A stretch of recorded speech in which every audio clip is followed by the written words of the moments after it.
Assalamualaikum warahmatullahi wabarakatuh.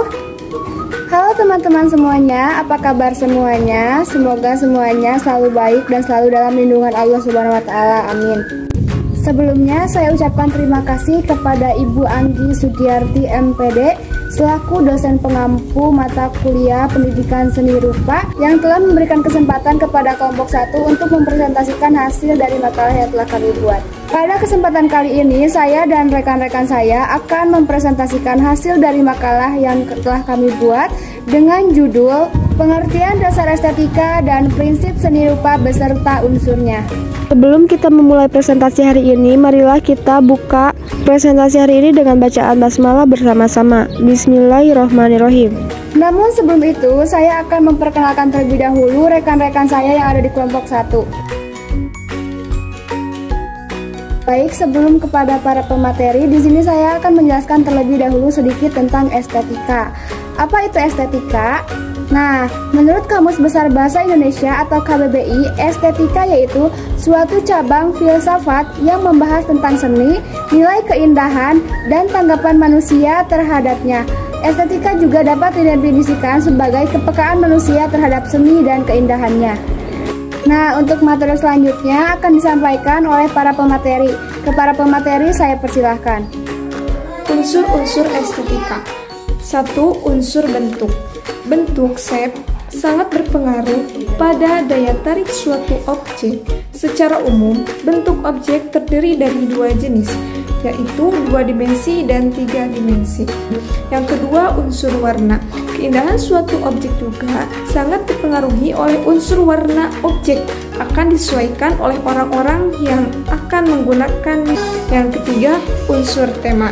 Dalam hal ini, tema ialah ide atau gagasan yang ingin disampaikan oleh pembuat objek atau karya seni kepada orang lain. Biasanya, tema suatu karya akan dipengaruhi oleh banyak faktor. Misalnya, letak geografis, adat istiadat, budaya, dan yang lainnya. Yang keempat, unsur motif hias. Motif hias ialah pola atau gambar yang menjadi hiasannya pada suatu objek atau produk. Tujuan menambah motif hias pada suatu objek yaitu untuk menambah nilai keindahan atau estetika pada objek atau produk tersebut. Kemudian, teori estetika. Teori estetika ada 4. Yang pertama, teori estetik formal. Teori ini menyatakan bahwa keindahan luar bangunan menyangkut persoalan bentuk dan warna. Yang kedua, teori estetik ekspresionis. Teori ini beranggapan bahwa keindahan karya seni terutama tergantung pada apa yang diekspresikannya. Yang ketiga, teori estetik psikologis. Teori estetik psikologis ada 3, yaitu yang pertama, keindahan dalam arsitektur merupakan irama yang sederhana dan mudah. Yang kedua, keindahan merupakan akibat dari emosi yang hanya dapat diperlihatkan dengan prosedur psikoanalitik. Yang ketiga, keindahan merupakan akibat rasa kepuasan si pengamat sendiri terhadap objek yang dilihatnya. Manfaat yang dapat diperoleh setelah mempelajari bidang ini diantaranya yang pertama, memperdalam pengertian tentang rasa indah pada umumnya dan tentang kesenian pada khususnya. Yang kedua, memperluas pengetahuan dan penyempurnaan pengertian tentang unsur-unsur objektif yang membangkitkan rasa indah pada manusia dan juga faktor-faktor objektif yang berpengaruh kepada pembangkitan rasa indah tersebut. Yang ketiga, memperluas pengetahuan dan penyempurnaan pengertian tentang unsur-unsur subjektif yang berpengaruh terhadap kemampuan menikmati rasa indah. Yang keempat, memperkokoh rasa cinta kepada kesenian dan kebudayaan bangsa pada umumnya, serta mempertajam kemampuan untuk mengapresiasi atau menghargai kesenian dan kebudayaan bangsa. Yang kelima, memupuk kehalusan rasa pada umumnya. Yang keenam, memperdalam pengertian keterkaitan wujud berkesenian dengan tata kehidupan, kebudayaan, dan perekonomian masyarakat yang bersangkutan. Yang ketujuh, memantapkan kemampuan menilai karya seni yang secara tidak langsung mengembangkan apresiasi seni di dalam masyarakat pada umumnya. Yang kedelapan, memantapkan kewaspadaan atas pengaruh-pengaruh negatif yang yang dapat merusak mutu kesenian dan berbahaya terhadap kelestarian aspek-aspek dan nilai tertentu dari kebudayaan kita. Yang kesembilan, secara tidak langsung dengan bobot yang baik yang dibawakan kesenian dapat memperkokoh masyarakat dalam keyakinan akan kesusilaan, moralitas, kemanusiaan, dan ketuhanan. Yang ke-10, melatih diri berdisiplin dalam cara berpikir dan mengatur pemikiran secara sistematis, membangkitkan potensi untuk berfalsafah yang akan memberikan kemudahan dalam menghadapi segala permasalahan, memberikan wawasan yang luas dan bekal bagi kehidupan spiritual dan psikologi kita. Contoh nilai estetika. Yang pertama, apabila kita melihat suatu pemandangan, menonton sebuah pentas pertunjukan, atau merasakan makanan. Nilai estetika bersifat subjektif pada diri yang bersangkutan.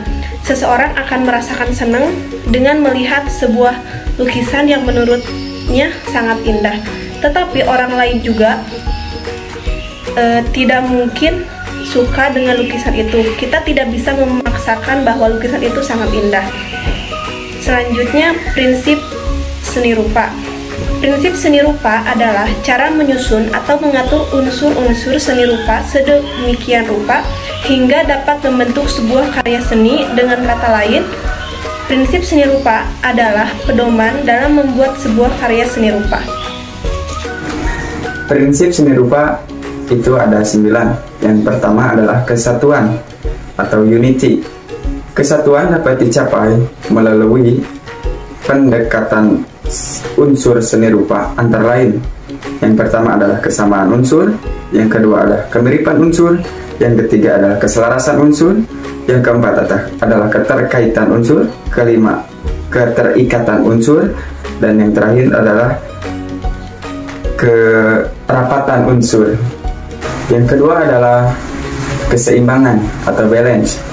Keseimbangan sendiri dapat dibagi menjadi 4 macam, yaitu keseimbangan simetri, keseimbangan asimetri, keseimbangan memancar, dan keseimbangan sederajat.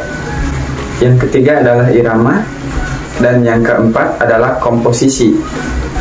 Komposisi sendiri bisa dikelompokkan menjadi 3 macam, yaitu pola simetri, pola asimetri, dan pola bebas.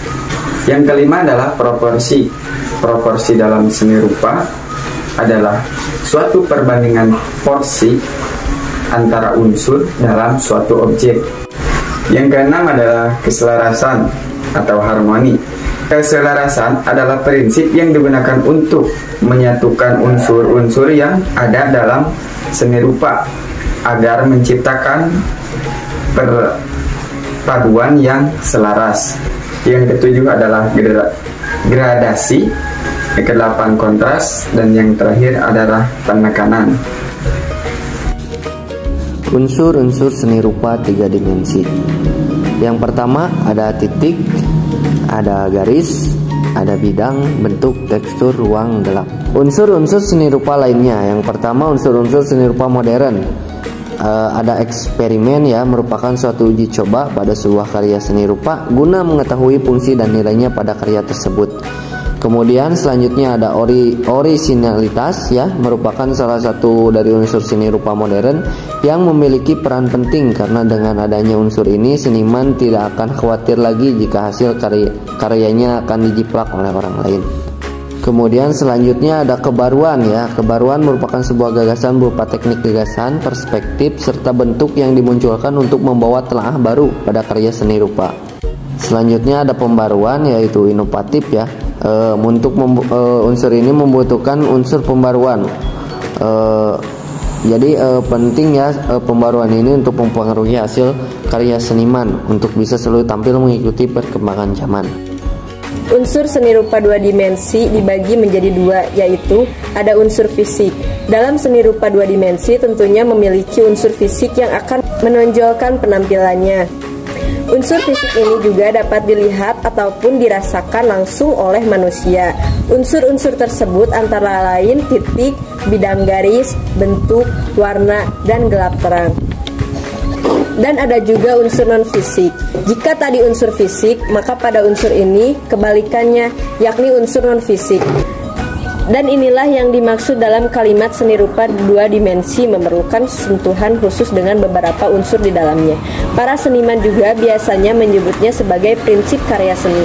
Hal ini dikarenakan unsur non-fisik tidak bisa diraba atau dilihat secara langsung oleh panca indera manusia.